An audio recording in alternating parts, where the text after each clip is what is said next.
Margaret Chen had lived in Riverside, Wisconsin for 43 years, but she'd never felt lonelier than she did that September morning. She sat on the wooden bench overlooking the Fox River, watching the water ripple past as golden leaves drifted down from the old oak trees lining the path. The bench had been her sanctuary for decades, the place where she'd brought her children when they were small, where she'd grieved when her husband Robert passed away 5 years ago, and where she now came each morning to escape the silence of her empty house. She clutched her cardigan tighter against the autumn chill and thought about the doctor's appointment she'd had the previous week. The words still echoed in her mind. "Your mobility is declining, Margaret. We need to discuss assisted living options." At 78, she wasn't ready to give up her independence, but she couldn't ignore the pain in her knees or the way her hands trembled when she tried to open jars. A woman's voice interrupted her thoughts. "Excuse me, is this seat taken?" Margaret looked up to see a woman about her age, with short silver hair and warm brown eyes, gesturing to the other end of the bench. "Of course not," Margaret said, managing a small smile. The woman sat down with a grateful sigh, setting a worn canvas bag beside her. "Thank you. I'm Dorothy Williams, but everyone calls me Dot. I just moved to the assisted living facility up the hill." She pointed toward the brick building visible through the trees. "Margaret Chen," she replied, shaking Dot's extended hand. "I've lived here in Riverside most of my life." "It's beautiful," Dot said, gazing at the river. "My daughter insisted I move here after my husband died last year. I'm from Chicago originally, and I fought the idea tooth and nail. But I have to admit, this view beats staring at my apartment walls." Margaret felt a pang of recognition. "I lost my husband 5 years ago. It doesn't get easier, does it?" "No," Dot said softly. "It just gets different. Some days are better than others." They sat in companionable silence for a moment, watching a family of ducks paddle by. "Do you come here often?" Dot asked. "Every morning, weather permitting," Margaret said. "It's my thinking spot. Would you mind if I joined you sometimes? I'm still getting my bearings in this town, and I could use a friendly face." Margaret felt something warm bloom in her chest, something she hadn't felt in a long time. "I'd like that very much." And so began a friendship that would change both their lives. Over the following weeks, Margaret and Dot met on the bench nearly every morning. They talked about everything: their childhoods, their marriages, their children who were busy with their own lives, their fears about aging, and their dreams they'd thought were long past them. Dot had been a high school English teacher, while Margaret had worked as a nurse. Both had loved their careers but felt that particular emptiness that comes when your purpose suddenly disappears. One chilly October morning, Margaret arrived at the bench to find Dot already there, but she wasn't alone. A young man sat beside her, his head in his hands. "Margaret," Dot said, waving her over. "This is Tyler. He was sitting here looking troubled, and we got to talking." Tyler looked up, and Margaret could see he'd been crying. He couldn't have been more than 25, with shaggy brown hair and exhausted eyes. "I'm sorry," Tyler mumbled. "I should go. You ladies probably want your spot." "Nonsense," Margaret said firmly, sitting on his other side. "This bench is for everyone who needs it. What's troubling you, dear?" Tyler hesitated, then the words came pouring out. He'd recently graduated from college with a degree in social work, but he couldn't find a job. He was living in his car, trying to make ends meet with odd jobs while sending out applications. His family had disowned him years ago, and he had nowhere to turn. "I come here most mornings," he admitted. "It's the only place I feel peaceful. I watch the river and try to remember that things flow forward, you know. That nothing stays stuck forever." Margaret and Dot exchanged glances. Without saying a word, they both knew what they had to do. "Tyler," Margaret said, "I have a finished basement in my house that's been empty since my son moved out 20 years ago. It has a separate entrance, a bathroom, and a small kitchenette. You could stay there while you get on your feet. Tyler's eyes widened. I couldn't possibly. You absolutely could, Dot interrupted. And I used to work with the director of social services in the county. Let me make a call. I might be able to help with the job situation. Tyler looked between them, tears streaming down his face. Why would you do this for a complete stranger? Margaret thought about all the mornings she'd sat on this bench feeling invisible, forgotten by a world that had moved on without her.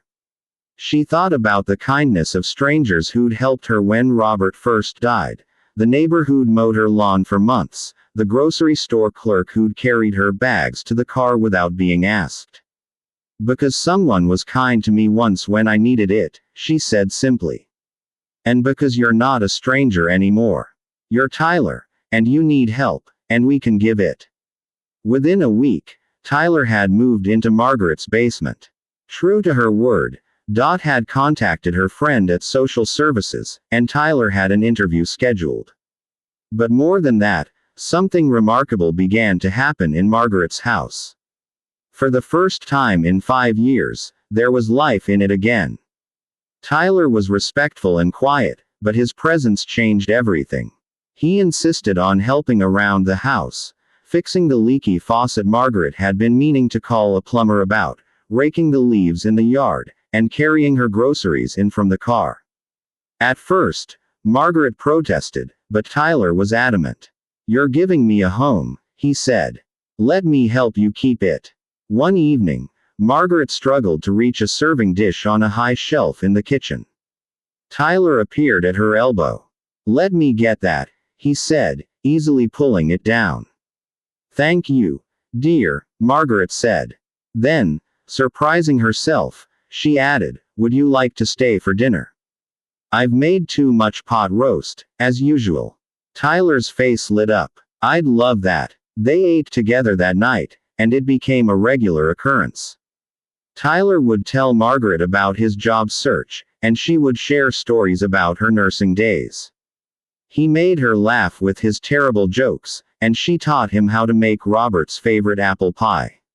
Meanwhile, Dot had become a regular visitor to the house. The three of them formed an unlikely family, bound not by blood but by choice and circumstance. Dot helped Tyler prepare for interviews, lending him professional clothes and coaching him through practice questions. Margaret made sure he ate properly and had clean laundry for his job search. When Tyler finally got the call offering him a position as a case manager at the county social services office, all three of them celebrated with champagne, the cheap kind from the grocery store that tasted terrible but felt like victory. I never thought I'd work with homeless youth, Tyler said, reading the offer letter for the 10th time. This is perfect. You'll be wonderful, Dot said warmly. You understand what it's like to have nowhere to go. That empathy will make all the difference. Tyler looked at Margaret and Dot, his eyes shining. I won't forget what you've done for me. When I move out. Who said anything about moving out? Margaret interrupted. You pay me rent when you can, but that basement is yours as long as you need it. Besides, I've gotten used to having you around. It was true. Margaret's house felt like a home again. Her morning routine now included making coffee for two, and her evenings were filled with conversation instead of silence. The chronic loneliness that had weighed on her for years had lifted, replaced by a sense of purpose she thought she'd lost forever. As autumn turned to winter, their little circle grew. Tyler began bringing home young people from his caseload who needed a hot meal or just someone to listen. Margaret's dining room table, which had sat empty for so long, was suddenly surrounded by people every Sunday evening. Young adults transitioning out of foster care, teens who'd aged out of the system, kids struggling with homelessness or addiction. Dot helped organize the gatherings, and soon they had a regular rotation of volunteers from her assisted living facility. Elderly residents who'd felt purposeless found new meaning in mentoring young people. They shared skills, cooking, budgeting, job interview techniques, even simple things like how to tie a tie or write a thank you note. One Sunday in December, a 17-year-old girl named Jasmine sat at the table, visibly pregnant and clearly frightened. She'd been kicked out by her parents and was sleeping at a friend's house, but she didn't know what to do when the baby came. Margaret saw herself in Jasmine. Not the pregnant part, but the fear, the uncertainty, the feeling of being adrift. She reached across the table and took Jasmine's hand. "We'll figure this out together," Margaret said. "You're not alone." Over the next months, their circle rallied around Jasmine. Dot helped her apply for benefits and housing assistance. Tyler advocated for her with social services. Margaret went with her to prenatal appointments and taught her about infant care. The elderly volunteers from Dot's facility threw Jasmine a baby shower, filling Margaret's living room with donated cribs, clothes, and diapers. When Jasmine went into labor on a snowy February night, Margaret was the one she called. They drove to the hospital together, with Margaret coaching her breathing and holding her hand through contractions. Tyler met them there, pacing in the waiting room. Dot arrived with a bag packed full of necessities Jasmine had forgotten in her panic. At 3 in the morning, baby Emma made her entrance into the world, crying lustily. When the nurses finally let them visit, Jasmine was holding her daughter with a mixture of terror and overwhelming love on her face. "I don't know how to do this," she whispered. "None of us knew how at first," Margaret assured her. "But you have us, and we're not going anywhere."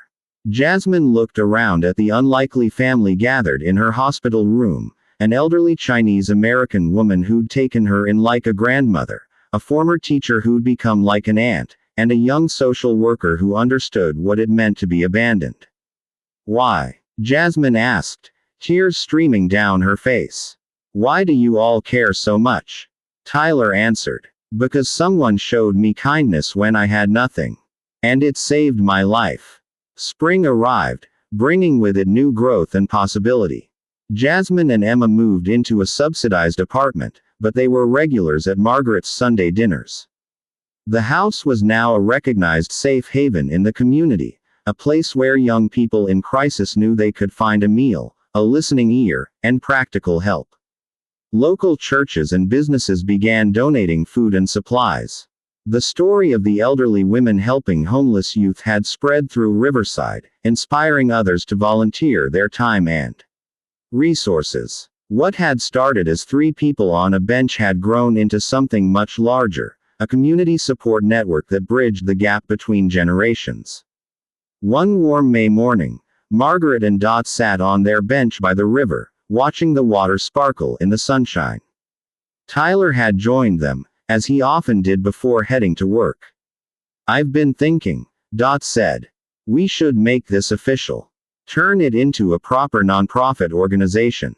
I've been doing some research, and there's funding available for intergenerational programs that address youth homelessness." "That's a big undertaking," Margaret said thoughtfully. "We'd need a board, bylaws, all that administrative stuff." "I know people who could help," Tyler offered. "My supervisor has been asking if she can get involved. And there are several other social workers who'd love to volunteer." Margaret looked at the river, remembering that lonely morning in September when she'd sat here contemplating assisted living and the end of her useful years. Now, at 79, she felt more alive than she had in decades. "Let's do it," she said. "But on one condition: we never lose sight of why we started. This isn't about programs and policies. It's about people. It's about seeing someone who needs help and choosing to be kind." They filed paperwork to establish the River's Edge Foundation, named after the bench where it all began. Their mission was simple: to connect isolated elderly individuals with at-risk youth, creating family bonds that benefited both generations. The elderly gained purpose and companionship, the youth gained stability and mentorship. By the end of summer, they had 20 elderly volunteers paired with 30 young people. Margaret's house remained the heart of it all, with Sunday dinners growing so large they had to set up tables in the backyard. The local newspaper ran a feature story, and soon they were getting calls from other communities wanting to replicate their model. But for Margaret, the most meaningful moments were still the quiet ones. Like the afternoon Jasmine brought 9-month-old Emma to visit, and the baby reached for Margaret with chubby arms, calling her, Gamma. Or the evening Tyler sat in her kitchen, helping her with a crossword puzzle, and casually mentioned that he'd started calling her, Mom, when talking to his friends. Is that okay? He asked, suddenly uncertain. I know I'm not really. You're really my son in every way that matters, Margaret said firmly. Blood doesn't make a family. Love does. In October, exactly 1 year after their first conversation on the bench, Margaret, Dot, and Tyler returned to their spot by the river for an early morning coffee. The leaves were turning again, painting the world in gold and crimson.